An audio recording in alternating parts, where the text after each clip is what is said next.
Welcome everybody.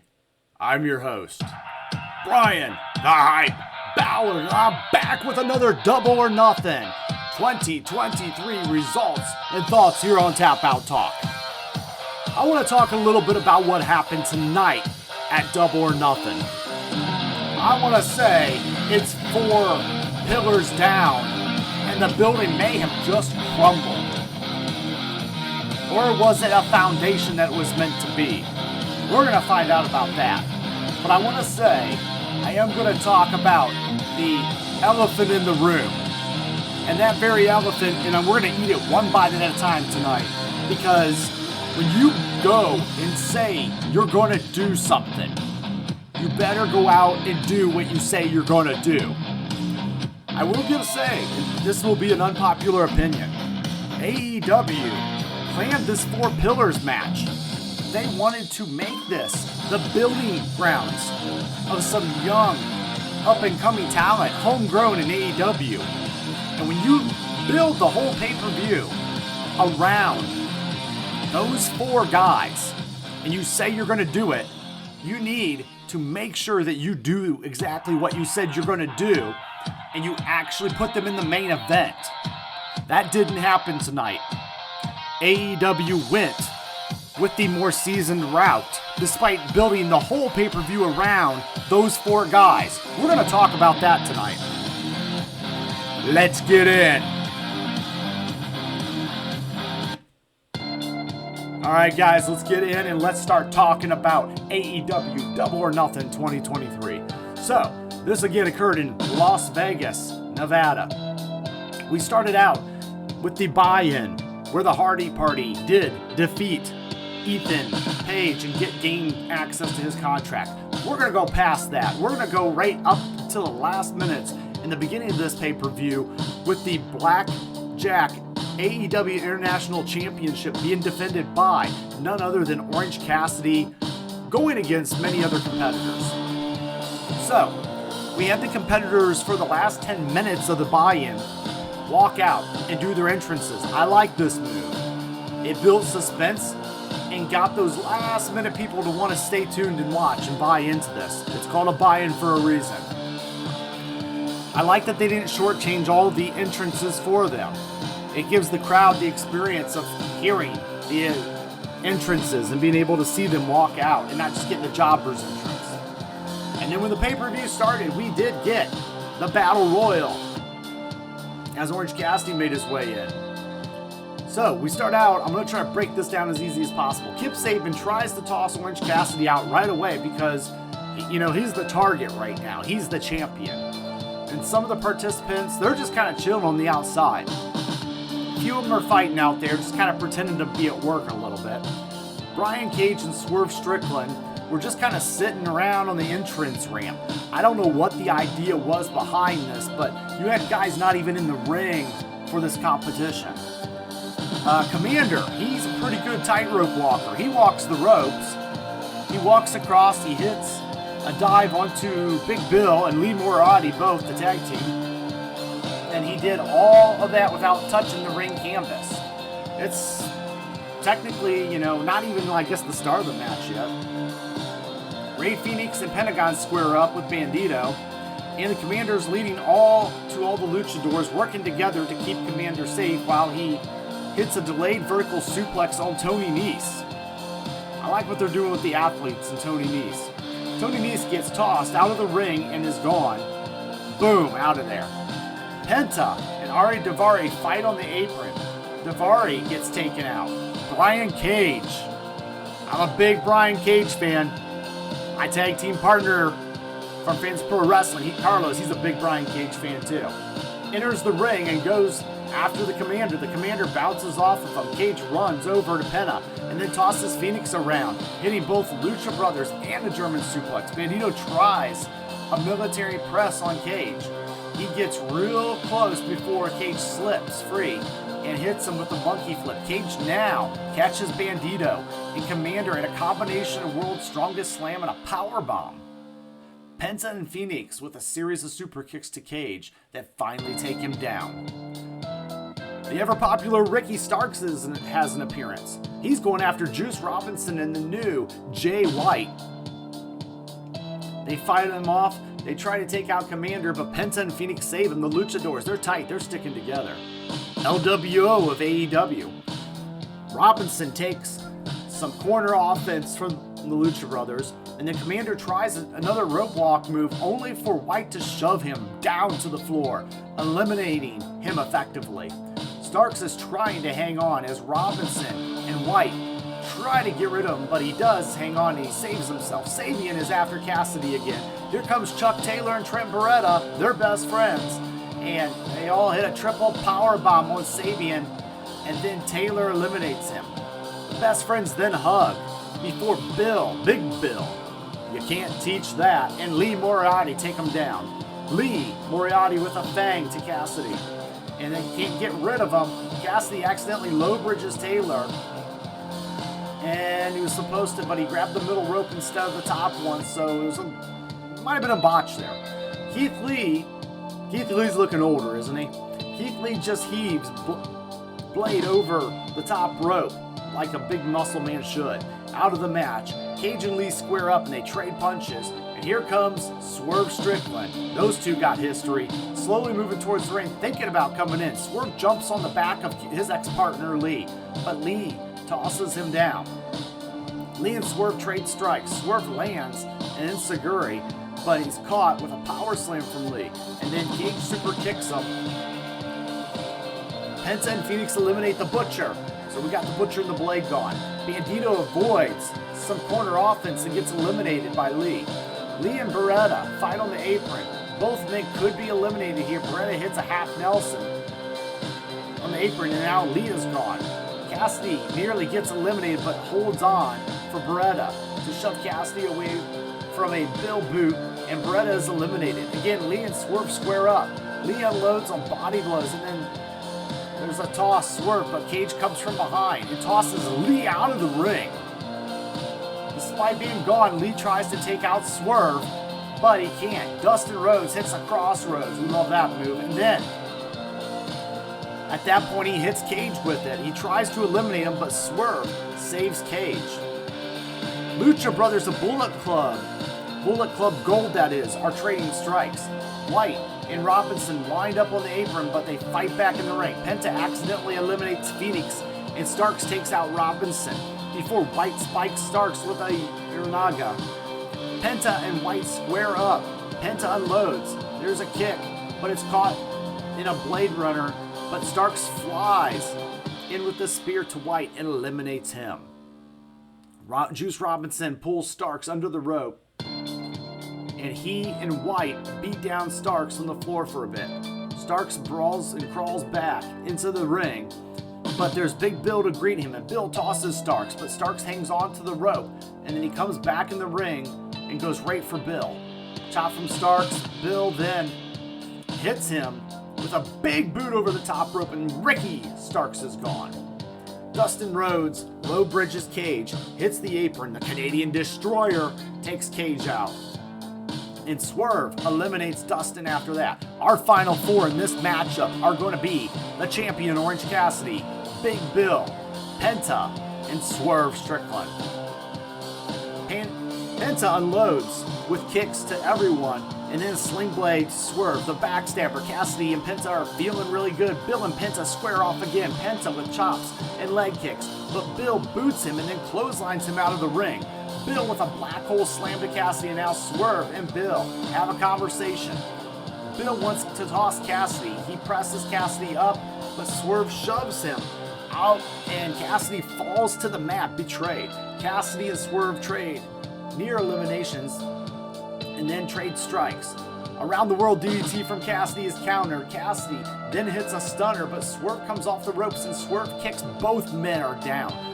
Both men slowly pull themselves right back up.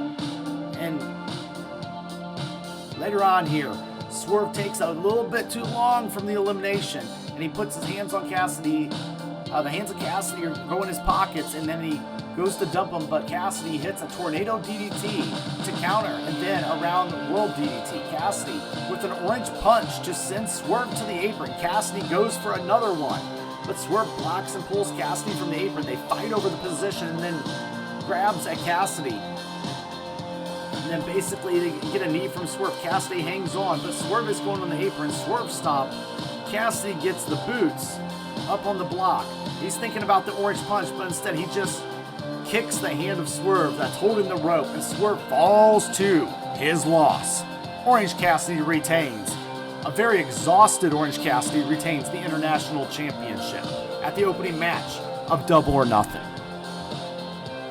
Alright guys, so I've seen worse battle royals, I've seen better ones, right? I think it was a fine match to get everybody their payday on the card, to get everybody to Vegas, and I would say it was okay, or whatever. It was a very Orange Cassidy meh match, right? It was alright though, it had its moments. I like that they showcased Bryan Cage. That guy, I keep saying, he deserves, he's just got all the right pieces. But Orange Cassidy is your champion, and the question is what do we do with Orange Cassidy after this? Where does he go from here? Well, in the post-press conference, the media scrum, he did mention that it would be somebody possibly over in Ring of Honor that calls himself a TV champion that he'd be interested in fighting. I'll let you guys figure out who that is. Pop it in the comments below if you know. Let's go over to our second match. Now, this was an unsanctioned match between Adam Cole and Chris Jericho. Now, I want you guys to keep that in mind, unsanctioned. What that means is that AEW is not responsible for this match and what happens in this match. Keep that in mind as I tell you about this one. So we get Daniel Garcia and Chris Jericho putting the boots to Adam Cole immediately in this match. Sabu, who made his return last Wednesday on Dynamite, Sabu is actually giving back up to Adam Cole here. Sabu slides in the ring. He grabs the chair and he squares up with Jericho. They have a chair fight. Jericho drops his chair and Sabu throws his at him. Cole is brawling with, Garcia on the floor. Sabu goes up and drops a splash, and one of them goes through a table. Remember, Sabu's got that thing with tables. So Cole takes Y2J to the floor and smashes his hand with the steel steps before posting him, putting a knee over the post and over. There's a Panama Sunrise on the apron, countered into a suplex on the floor. There's a Goblin throw into the apron, and Jericho puts Adam's knee first into the steel steps. They get back into the ring. They're throwing chops. They're throwing lariats. They're wedging chairs in the corner of the ring. And basically, you're getting lots of forearms, pump kicks from Jericho. You get off the ropes. He meets Cole and he knocks him down for some stomps. There's a lion salt, which gets a super kick. Adam up top, Panama Sunrise countered into the walls of Jericho. A lot of people were crapping on this match tonight. A lot of people were ripping on how slow and sluggish it is, and just how everybody seemed off. This was Adam Cole's first match back, his first major match. We'll have to give him some time, guys. He's got to get, up and running. He's going to have ring rust. It's going to happen. Adam Cole is still going to be a good wrestler, and I like that he was in there with Chris Jericho, a seasoned veteran that is very unlikely to get him hurt. So Cole crawls through the ropes. There's no break while he's in the walls of Jericho, but he does get a fire extinguisher, and and Chris drags him in the middle of the ring, and then he blasts Jericho in the face with a big puff of CO2 to the face. Y2J with chops, but he's losing. He falls down. Cole is off the ropes, and Jericho hits the code breaker, but nope, it's not enough. Chris blasts him with a fire extinguisher, and then he drops the steel canister on his chest because anything goes in this matchup. It's a street fight. Jericho's holding a kendo stick. He's ready. We're getting some flashbacks of AEW from a few weeks ago, but Dr. Britt Baker, DMD, is here to play the equalizer. She's wailing on Chris Jericho with her own kendo stick over and over and over, and shots for Saraya while she tries to run in too. Britt Baker's just going at it, and she's getting a little crazy. Britt fights Saraya to the back. Adam beats on Chris with the own kendo stick, and then the chair, and then they go crashing from the top. Y2J grabs the camera and tells people, this is what happens when you mess with Chris Jericho, smashing Adam's Cole's face into the apron over and over and over again. Jericho gives up some lengths with a heavy chain and cuffs at the end, and he heads back inside to cuff Cole. He grabs another end, but Adam cuts him off and DDTs him before he can do anything else. And it covers him for a 1 and a 2. Cole grabs the other cuffs and cuffs Chris, yanking him to his feet. We're getting cuffs. We're getting storytelling from a few weeks ago with handcuffs and kendo sticks. He yanks him to the feet. The super kick connects. The Panama Sunrise, still no, not enough. Schoolboy from Jericho for 2, whipping Cole with the chain again and again, wrapping the chain around Adam's neck, hanging him with it. He's Hangman Adam Page. No, he's not. He's Hangman Adam Cole, hanging him with it over his shoulder, but Cole steps up into the turnbuckles to reverse it. The super kick connects, and Adam hits the knee, but he's just not done yet. He wraps the chain around his knee a few times. He hits the knee again, and he's mounted punches with chains over and over, and Jericho's eye is bloodied and battered and bruised, and referee Aubrey Edwards calls the match. That's right, Adam Cole wins this match due to referee stoppage? Referee stoppage? Remember what I said about this being a non-sanctioned match? Meaning AEW is not responsible for what happens. But a referee stoppage in that kind of match just doesn't sit well with me. Sure, they're there to make a pinfall. That's basically what they said, is they're there to make a pinfall. But they do a referee stoppage. That's like doing a disqualification. I was so taken back by that. It kind of ruined the match for me. I get these guys aren't supposed to like each other, but that's the point of these unsanctioned matches. To let them go at it and let them get a definitive win. A 1-2-3. When Britt Baker came in, that's their revenge. They could have gotten the win with a pin right there. They could have had her pin him down with the kendo sticks, choking Chris on the ground, and then Adam Cole could have pinned him that way, and Britt and Adam could have both done it. I don't care. But no, they had to referee stoppage. All right, you know what? Let's move on to the next match. We've got the FTR, one of the best tag teams in the business, and your tag team champions going against and defending here against Jay Lethal and Jeff Jarrett. Another one of my wrestlers that I just really appreciate in the business. What's going on, Jeff? Mark Briscoe is one. Is going to be the referee for this one, and he's kind of been the in-betweener in all of this. But we're going to go ahead and start Lethal and Dax Harwood start off. They're trading headlocks, takeovers, trading chops, back elbows, and just all kinds of stuff, right? Lethal decides to beat Wheeler down. Jarrett goes for a double team with him and Dax with a crossbody on both of them. There's a stereo atomic drops, and they put Jay and Jeff into each other. They whip across, kind of at the do-si-do, round and round we go. They float over, double legs with the stereo sharpshooters, but the heels get away very quickly. There's a fake tag. Mark Briscoe doesn't fall for it, and he forces Jarrett back onto the apron. He whips across a double back body drop. A back body drop sends Lethal to the floor. He tags to Wheeler to slide out of the ring, putting their challengers to each other off the ropes. The low bridge sends Wheeler to the floor, and Jeff tries to use the chair, but Mark sees him again. He's on top of it tonight. He brings Cash back in with a side Russian leg sweep. I love that move. And Jarrett, from Jarrett doing that to him. Lethal struts and leaves the ring, and Jeff chokes him with the ropes. Briscoe goes at him and gets on him a little bit. Karen Jarrett gets a cheap shot in for good measure. She's back with Jeff here on the TV scene. Jeff with the Garvin stomp and a little Fargo strut in the crowd. Whip across and a kick to the midsection. And Jay with a neck breaker and a reverse chinlock to grind Cash down. Wheeler gets a near fall. And they go and they fight and they're back forth. They're doing dragon screws to each other. There's figure four locks being applied in the middle of the ring. Wheeler, who is screaming in pain, is throwing desperate punches, but he can't break free. He's fired up. He's reaching. He's trying to roll over. And Harwood off the top with a diving headbutt who breaks it up. Briscoe is standing there, and he's counting.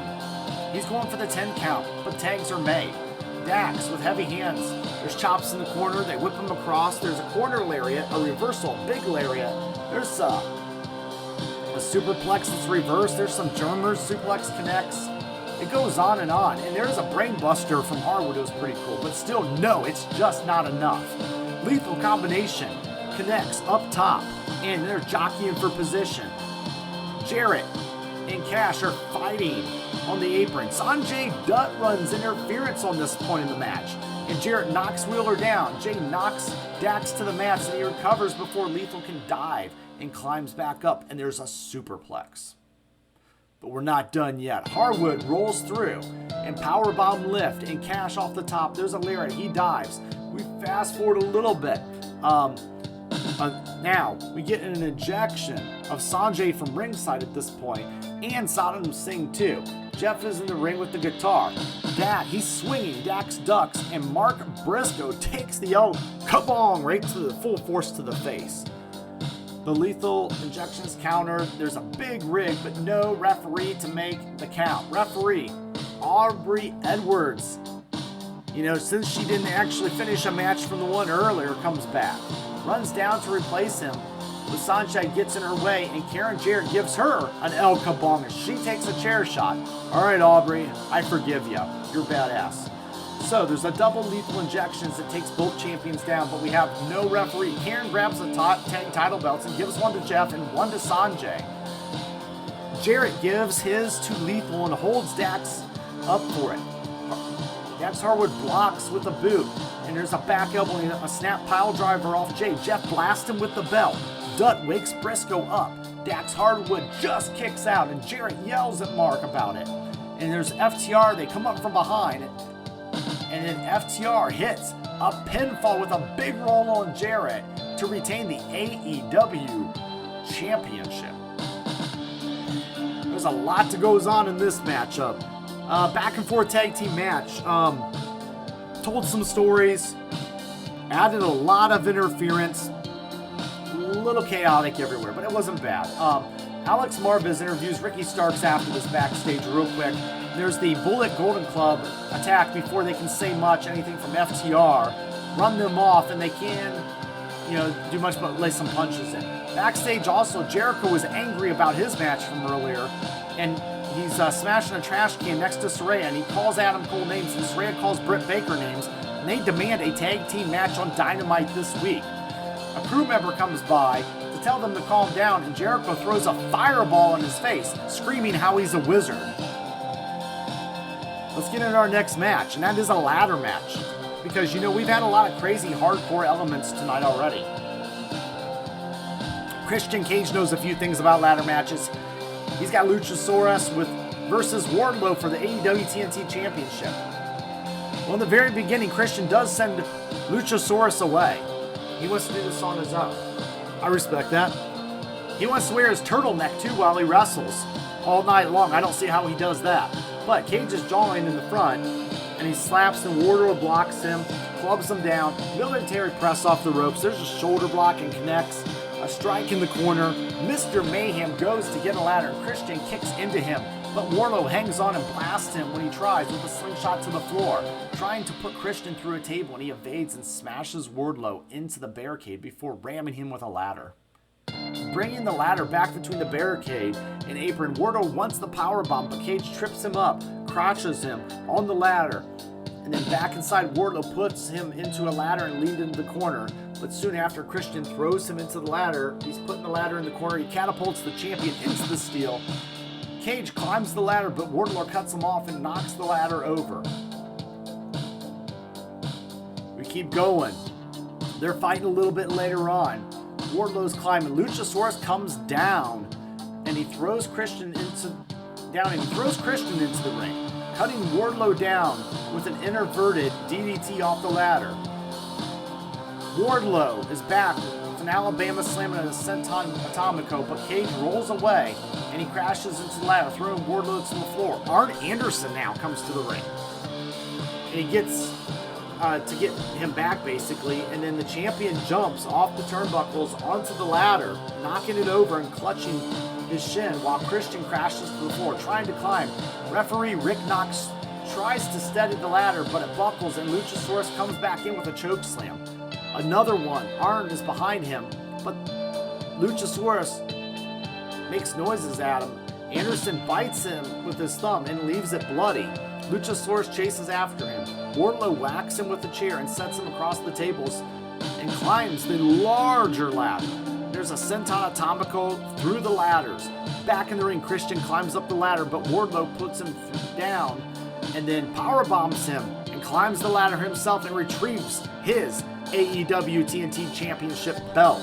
Your winner and still champion, Wardlow. All right, next we got the first of the women's championship matches. We've got Jamie Hayter versus member of the Outcast, Toni Storm. All right, so this one was a very, very quick match. The Outcast basically dragged Jamie Hayter out of the entryway. They work her injured arm over at length in the ring. Referee Paul Turner basically calls for the bell, and Toni keeps the pressure up on the injured arm. Britt Baker, DMD, makes the save and runs Saraya off. Yuriko Ishii comes down with a kendo stick to fight Ruby Soho off, and Hayter is able to put Toni up into the apron and hit the Haterade, but her arm is down and Toni kicks out. Storm gets momentum going, and Toni Storm wins by pinfall with a Storm Zero, becoming your new AEW Women's Champion. Talk about a squash match, and I hate to see Jamie Hayter's title reign end in this manner. I felt like she deserved a lot better than just a quick squash match to Toni Storm. Toni Storm's got that chip on her shoulder about the interim champion stuff. She shows that in the post-conference media scrum. But I am going to give credit and, as requested, a shout out to my tag partner Carlos for calling the women's titles match changes tonight. He got this one right. The second one wasn't exactly on par, but regardless, this one was right there, and yeah, it was a quick squash match. So, we go on to the AEW Trios Championship Open House Rules match. So, this one I think was added a little bit later because I had to add it to my card later. So, this is the House of Black, Brody King, Buddy Matthews, and Malachi Black. And they'll end up taking on Daddy Ass and the Acclaimed, Anthony Bowens and Max Caster. Max Caster hits a pretty hilarious, very hilarious Buddy Matthews promo about Dominic Mysterio.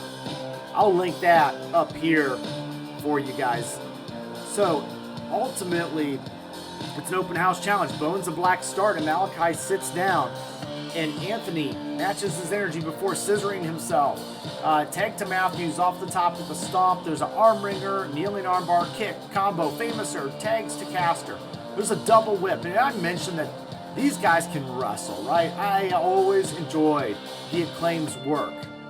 I feel like they're just a very high energy group. They could still be tag team champions in my mind. So, we get these scissor me timbers later on, and it's countered right into a knee bar. Buddy with a dive and lariat. King beating Billy Gunn up. Billy Gunn can still go for his age too.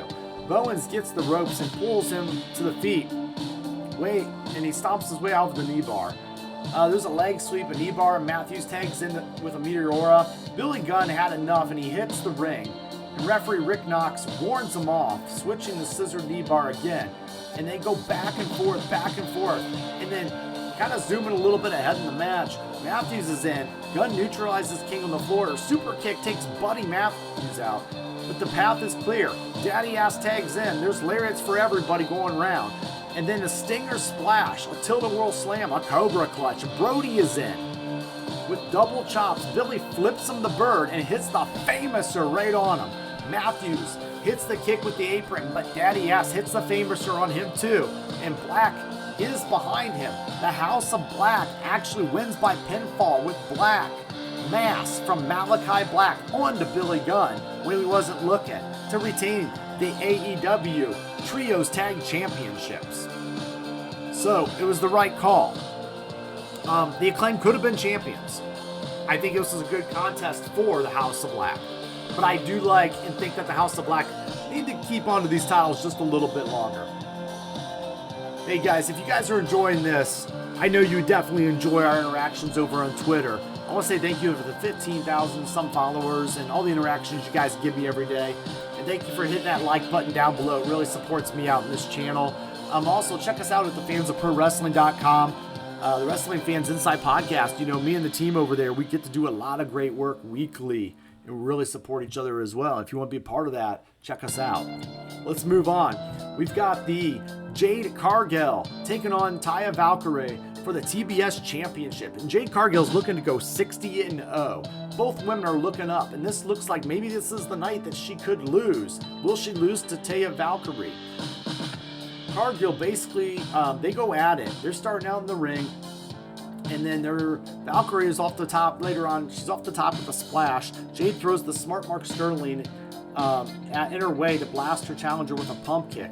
There's a whip to a corner, a back elbow, and Taya gets her hung up in the ropes for a sliding German suplex. Lila Gray is running interference. Jade blasts Valkyrie with a super kick that sends her to the floor. There's a snap suplex on the floor, and Cargill flexes and puts her back inside for a spinning spinebuster near fall. Taya's back on the floor. Jade drops an axe handle on her. A fireman carry that she drops to her face. It's the first barricade. There's choking on Valkyrie. And on the barricade, and they get back inside. They go for a near fall and champion off the lariat. They go back and forth a little bit, and there's a little bit of a Blue Thunder driver. We get some elbows. We get some, both women down and out at one point in time. And then basically at this point, we get a curb stomp, but it's just not enough from Taya. So Jade gets a 2 count off a schoolboy, but Valkyrie hits a spear. The road to Valhalla connects. And then Cargill will not stay down because she is just too big and too strong. Jade with the chicken wing. Jade Cargill actually wins with the Jaded, retaining her AEW TBS Championship. Jade Cargill is now 60-0 as champion. And this is the longest championship defense streak in AEW history. But we're not done yet, because we love these multiple matches and these challenges. Mark Sterling gets on the mic and he hypes up Jade's 60-0 streak, saying that she's dominated every challenger in front of her. She's prepared to fight anytime, any place, but the problem is there's nobody left. Chris Statlander is now back. Chris Statlander comes out, surprising everyone, and she's going to fight Jade right here, right now for the title. And then we get a championship match. Statlander hits a kick, an elbow, a face wash, a delayed vertical, but Cargill blocks with the knee and blasts her with a kick. There's the Jaded block. That's blocked by the Jaded is blocked. And then back elbow, she scoops her up, and Chris Statlander hits a cradle tombstone pile driver for the 1, the 2, and the 3, becoming your new TBS Championship holder. And Chris Statlander as TBS champion. Jade Cargill no more. I'm glad it was Chris Statlander and it wasn't Taya. Taya Valkyrie would have been the wrong choice. Now, taking this title off of Jade, I want to address this. There's some wrestlers that you better have a very good plan for when you do certain things to them. I'll give you an example. Years ago in the WWF, or WWE, when the Masterpiece, Chris Masters, had his Master Lock and nobody could break it. He had the Master Lock challenge. The minute he lost that challenge to somebody, he was never the same. The career was over. We look and I see things like this in wrestling. And I say, okay, Jade Cargill, she's got the great look. She's developed a lot. I think she still has a little more work, but you know what? She's serviceable if she's booked right. I felt like having this title and making her synonymous with the TBS Championship was smart, and letting her hold it for a long time. 60-0 is not a bad thing. Giving up this title tells me that AEW thinks that Jade Cargill is ready to be women's champion. So are we going to get Toni Storm versus Jade Cargill? That would be my guess, because that's where Jade needs to go next, naturally. And moving on from this title. Statlander's probably a very good TBS champion there. That's a mid-card title, right? I would like to see Jade Cargill not just go away after this. Not just fall and never do anything again. And that's my fear. So I'm hoping there's a plan for Jade. Maybe it is a main event push, and I don't know. Are you guys think that Jade's ready to be champion? Because I said, if she loses a title that's the TBS championship, then she better be ready to be women's championship, women's champion of AEW. Time will tell. All right, we're going to get now to what should have been the main event. Guys, this is the 4 pillars. This is everything that you built your pay-per-view towards. Jungle Boy Jack Perry. We've got MJF, the AEW World Champion, and the best heel in the business. We've got Darby Allin and Sammy Guevara, the other 2 pillars. And this is not the last match of the night. Let's get into the action and see what they do. Because tonight, AEW felt like they weren't main event worthy. And don't do the WWE thing. Don't tell me it's a triple main event. Don't tell me it's a double main event. The main event, again, I'll say this all weekend long, is the last match that happens. So, this match was built in weeks and a month and a half of build-up. And it wasn't the last match. They didn't want to finally pull the trigger and commit to it. Let's see how those guys respond to this. So, we get all the guys in the ring. MJF immediately bails out of the ring like a good heel, and he takes a breather. Jungle Boy and Guevara slide out to force him back into the ring, and they beat him down in the corner with Darby Allin. Jungle Boy Jack with a big overhand chop. Sammy lays a knife edge chop on his own. Darby puts the boots to him, and then Guevara pulls him away. Teaming up with Sammy now. All 3 men are trading drop kicks. They're kipping up and over. A little bit of a high energy exchange. Jack has the knuckle locks on both men. Arabian double press arm drag sends them both out to the floor. Jungle Boy off the ropes. MJF cuts him off with a lariat and poses on the turnbuckle. MJF is off the ropes a bunch of times into a strut and a hip swivel to fake us basically all out like a heel he is. Darby drop kicks him off the ropes. There's a huge suicide dive. He takes the champion out, and Jack follows up with 2 of his own, finishing it off with a tope con giro. Guevara off the top rope, shooting star press to the floor. Back inside, Sammy draws Jungle Boy up, puts him in the tree of woe, and then kick to the midsection on Darby, stacking him on top, climbing up with him. They're jockeying for position. And then Jungle Boy with a spider tower of doom that puts Sammy and Darby right into the champion. There's a rebound lariat from Jungle Boy. There's a poison Frankensteiner on Guevara. Nope, not enough. Darby to the corner with elbows, an arm drag, and then there's a diamond dust on MJF. There's a headlock takeover, but it's still 1, 2, not enough for you. Sammy goes for a shooting star press. Nobody home and lands on his feet. Super kick for Perry. There's a Spanish fly on MJF, a strong splash, and it's still just a simple no, not enough for a pin. Up top with MJF, Max bites his face to the block and then stomps his way through Allen's arms. There's a knee on Jungle Boy, a powerbomb over the knee on Sammy, and it's only a 1 and a 2. An arm wringer of Guevara into Perry. Headlocks take over Darby. No pump handle. Storm hand, cradle driver. Can't keep Darby Allin down. You're not going to break his spirit. Max spits on Darby and calls him a nobody. A worthless piece of shit.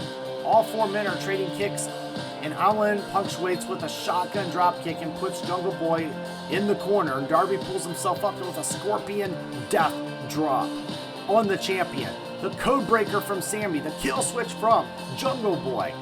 Max hits the crossroads. Nope. MJF goes and grabs a microphone and tells Sammy he's got a baby on the way and he needs the money. He should just lay down. Great work by MJF, using the real-life announcement of Taya Valkyrie and Sammy Guevara's pregnancy being announced today at Double or Nothing. They might be going for twins if it's double. So, just a lay down, and they do the right thing for the baby, and that's what basically MJF is telling him. Guevara takes the mic and says he'll lay down and take the money. He lays down, Max flips off the crowd, and Sammy nearly beats him with a small package counter, and then that's reversed in Guevara with the Walls of Jericho. Darby has a Scorpion Deathlock on Perry, and then Max is about to tap out, but Jack grabs his hand and stops him. There's a figure 4 leg rock from Darby Allin on Guevara. Jungle Boy adds a cross arm to Sammy, gets an ankle lock. There's a reversal. There's a 4-way submission going on. It's a big old puzzle to figure out, and Bryce Remsburg, the referee, cannot figure what's going on. The match breaks down in the aftermath. Sammy and Jack both hitting flip pile drivers. Jungle Boy is really up. He's ready. He does a flip pile driver on MJF, but the champion kicks out. There's an underhooks. It's blocked. Perry with his own Tiger Driver. Guevara kicks out. Darby rams Jack Perry into the barricade. There's a head of steam and a cactus clothesline. Jungle Boy and MJF over the barricade together on their way outside. Back over the barricade, Darby goes up top. Guevara cuts him off with a rising knee. Climbing to the top himself, perching, it's a Spanish fly to the floor through Jungle Boy and MJF. Sammy gets himself all back up together on all 4 men are crawling back in the ring, running on fumes at this point, can barely just move. Trading punches, back and forth, faster and faster. Friedman then pokes everybody in the eye, flips off the crowd, but runs into 3 super kicks, an ace crusher from Guevara, a Yoshi Tonic from Allin, and Jack Perry with a northern elbow. They dump the champion to the floor. They trade pinning predicaments. No man's able to quite get the 3 count on each other. Sammy with a super kick from Darby Allin. DDT on Perry. Darby hits the Yoshi Tonic for 2. Allin goes to the top. Max trips him, hits him in the nuts, and then hits him on the turnbuckle. And MJF hits an avalanche powerbomb, trading near falls to no avail. Perry wants a cover baddie, wants everyone, just keeps kicking out no matter what they do in this matchup. So, we go forward. We now get Darby Allin, who blasts with the skateboard, hits him with the skateboard. He does a coffin drop, a headlock takeover, and Jack Perry breaks it up. Allin and Perry trade slaps into vicious punches back and forth, and they're just slugging it out at each other. And then Jungle Boy blocks the shot, and Sammy takes MJF out with a cactus clothesline. Jungle Boy hits the title, has his title in his hands, and he thinks about using it. Jungle Boy Jack Perry looking like he wants to turn heel and do the heel thing. Turning to face Darby as he rises, but he throws the belt out of the ring because he's a good guy at heart. And Allin with the Last Supper, but Jungle Boy kicks out. There's knees from Sammy. The GTH connects and he goes up top. Darby blasts Guevara to the floor. Up top for the coffin drop. Darby's up there. MJF slides the title under him before he dives, and Darby lands hard on the custom gold title. And MJF capitalizes and gets the 1, the 2, and the 3 pinfall with a headlock takeover on Darby Allin to retain the AEW Heavyweight Championship. All right. This was a really good match by these 4 guys. It's a shame, as you guys can tell, that they should have put this match on the main event. Being the second to the last match does not say anything to the audience. It doesn't say anything to the company. It doesn't say anything to their peers. If you're going to book this 4 Pillars match and you're going to build it up the way you did as your feature program, it was on all the posters, all the media. This was AEW's chance to just build their young stars. We all knew MJF was going to retain, okay? That was the worst kept secret in wrestling this weekend. But the reality was, you had a chance to elevate guys to the next level and let them main event. And that just didn't simply happen. You could have had your 4 pillars be a big part of this. And I felt like it was just such a misplacement. At the end of this matchup, we do get MJF playing the heel again. And he says, you know what, I'm getting really kind of bored here. They better get me some better competition. I agree. We do need another big feud for MJF. Who's that man going to be? I don't know where they're going to go here. I would have liked to see this matchup build at least 2 big stars. MJF and then one other. And I would have liked to see maybe Darby Allin or Sammy Guevara be that person. Let's move on. Because we weren't done yet. We had to do an Anarchy in the Arena match. And this one was the Elite. Omega, the Young Bucks, and the Hangman Adam Page versus the Blackpool Combat Club. Moxley, Bryan, Claudio, Yuta. Yeah, that's a lot of star power on paper. I get it. I know why they went there. That's the lot of people are going to stay in that building to watch those guys. They could have just locked the doors. That would have kept them there too. I want to say that too. The crowd was very dead tonight. They didn't help the talent that much. It just seemed like the crowd was not into this match, and I don't know if they just kind of walked in off the streets of Vegas and said, oh, this looks cool, let's do this for a while. But anyway, let's get into this one. So we Blackpool Combat Club versus the Elite in our Anarchy match. The match starts off with brawling in the stands. Moxley and Omega are going right over the barricade right away. Hangman suplexes Bryan Danielson on the guardrail and slides it down into the trash can shot from Jackson. Don Callis joins the commentary booth on this one. And at this time, that's an interesting. John on the announce desk, double birds to Omega, and then a double axe handle before throwing him into the desk. There's a guillotine choke, some chair shots. Claudio's choking Kenny with the chair. The referee, Rick Knox, he's busted open.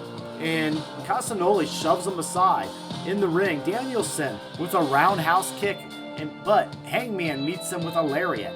Hangman takes the eye patch off and throws it at Daniel Bryan before pulling a screwdriver out. Yuta chop blocks Page and puts the boots to him with Danielson. All 4 Blackpool members are in the ring beating Adam and Hangman down. The Bucks slide in with chairs to even the odds. Omega's there as well, and the brawl is just going on in the ring and everybody's going crazy. Mounted punches from the Elite. Super kick party clears the ring. Super kick party! Bucks walk and brawling Claudio and Daniel Bryan up to the stage, throwing them off to the pit. There's a Violent Idol still playing on the stage. That's the live cover band that was there playing some of the songs for the entrance. The frontman opens his jacket to reveal a Blackpool Combat Club shirt, and he eats a super kick party. Kenny is choking a bleeding Moxley. Guess what, guys? Jon Moxley bled in this match. Are you surprised? But with that, over the announce table, there's trading chops. Matt Jackson with a Locomotion Northern Lights suplex to take Yuta down the ramp. Nick with a tope over his brother into Claudio, and Hangman powerbombs Wheeler into the apron. Ouch. Page and Hangman laying chops, and Moxley ducks, and Hangman blasts Kenny with a boot, and Jon Moxley lays him out. Now, we got Danielson choking Nick with the camera cable. Claudio's taking Matt up the steps for the uppercuts. Bryan Danielson is in the ring with Hangman. Mounted punches as he starts choking, and he's bleeding. He's pulling the wrist tape off to choke Adam Hangman with it. Mox whips Omega. This match is all over the place. It's just pandemonium gone wild, as they like to say. Then we got Moxley. He's got a fork at one point. Moxley has a fork and he spikes it into the head of Omega, while Casanoli giant swings Matt Jackson into a trash can. They're choking the life out of Omega and he's getting drained. He flags, but it does not fail, and he basically puts Moxley into a wire with a senton to counter it. Nick is bleeding as crazy, and Danielson drags him around with some bare concrete floor punching. They go round and round. They move on to Hangman Page. There's a pile driver into a bed of a truck at one point. And there's a label lock that's put on Hangman. Mox is choking him with an extension cable as well. Wheeler has a leaf blower. For some reason, a leaf blower is around there. And basically, there was an attack on the leaf blower. Then Moxley has Hangman on the apron. Thinking about a pile driver is reversed into a dead eye on the apron. And then we get Yuta blast Hangman Adam Page with the leaf blower. Omega uses a trash can lid like he's, just a superhero. He's swinging it around. And then Claudio knocks it out of his hand and hits the Swiss Death. Nick with the diving Frankenstein. Lariats for Bryan and Wheeler. There's 500. It's a 540 roundhouse, a rising knee, a bulldog, a lariat combination. Mox nails him with the lariat. And then a pile driver. Jackson kicks out. There's all kinds of just going back and forth. And again, they're just all over the place with this thing. Really hard to keep up. And they were going for the whole anarchy thing. This was like the Stadium Stampede match, but all condensed in the arena, right? Because they can't have a stadium to work with here. So it's much like you've seen with some Eddie Kingston matches and some other things in the past, right? So at this point, let's fast forward a little bit. We've got Rico LaBamba gets reversed into a Frankensteiner. There's a V-trigger that does connect later on in the match. Danielson hits the Busaku knee. He ducks a lariat. The Busaku knee for Page 2. A hammer and amber elbows on Kenny. Yuta joins in on Hangman and Moxley. And they're just kind of beating each other all up, right? You get some uppercuts from Claudio. You get some bridging Germans from Wheeler into the bridge, but Hangman breaks it up. We have Page hits a Deadeye. We've got Omega with an electric chair, a one-winged angel, but Yuta breaks that up. So a lot of breakup pins in this, right? Kenny hits his V-trigger, hits the electric chair, and Don Callis is in the ring behind him, and he lets Yuta go. A masked man slides into the ring. Interesting. And lands a knee on Omega. It's Konosuke Takashita, who's been very rumored to be a part of this affair. So now, Wheeler takes full advantage of this, hits a screwdriver to the forehead, and the Blackpool Combat Club gets the pinfall with a seatbelt pin from Wheeler Yuta on Kenny Omega in the main event of Double or Nothing. Wow. Wheeler Yuta pins Kenny Omega. By a screw job, of course. Not by hook, by crook. Post-match, Don Callis chokes Omega with his belt while Takashita watches, and Blackpool raises Yuta's hand. They raise Yuta's hand, and Claudio puts him on his shoulders. And Wheeler Yuta's looking like the hero here. And guys, that's it. That was your main event. It was wild. It was crazy. I get it. It wasn't terrible. It was just a lot of action all over the place. It was a brawl. Let's go into our final thoughts. What do we say? So, final thoughts for Double or Nothing 2023. You guys already know my thinking on the whole main event scene. I would have liked to seen your actual advertised main event be the main event. I would like to see those four pillars get elevated. Now, while I get the AEW took the safe route, and they went with the proven veterans in the Brawl for All matchup, right? Maybe that was to keep the crowd there. Maybe they realized that the crowd was very lackluster tonight, and maybe that's, they just were fearful of them walking out if it wasn't Bryan Danielson and Jon Moxley in the main event, and Kenny Omega and the Bucks. So, at this point, Double or Nothing. We had some title changes. We had a squash match in that situation. We had Chris Statlander was a nice surprise in a return.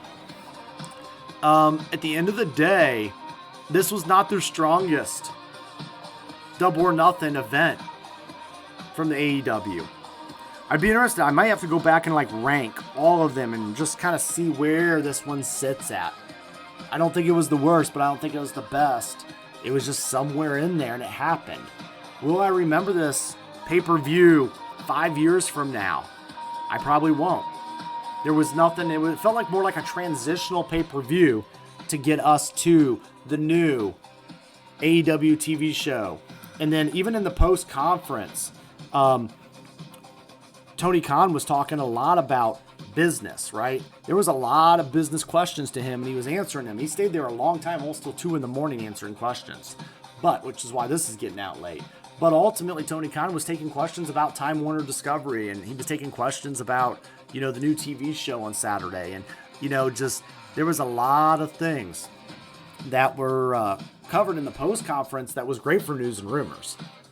But guys, double or nothing, right? And the joke is always, do you take double or do you take nothing? I know how a lot of you guys might vote. But those are my final thoughts and results. Thank you guys for joining me as usual. And, hit that like button. Let me know what you guys think, right? Like, I walked away. My expectations were low, and I got kind of what I expected with the pay-per-view. So, let's make a strong push after this. And I cannot wait for Forbidden Door. And more importantly, even All In. I cannot wait until we go to those pay-per-views, because they are going to be epic for AEW in the future. Still very bright, and I'm still very excited about this product. So, without further ado, thanks for watching. Like, share, subscribe, and it's not goodbye. It's game over.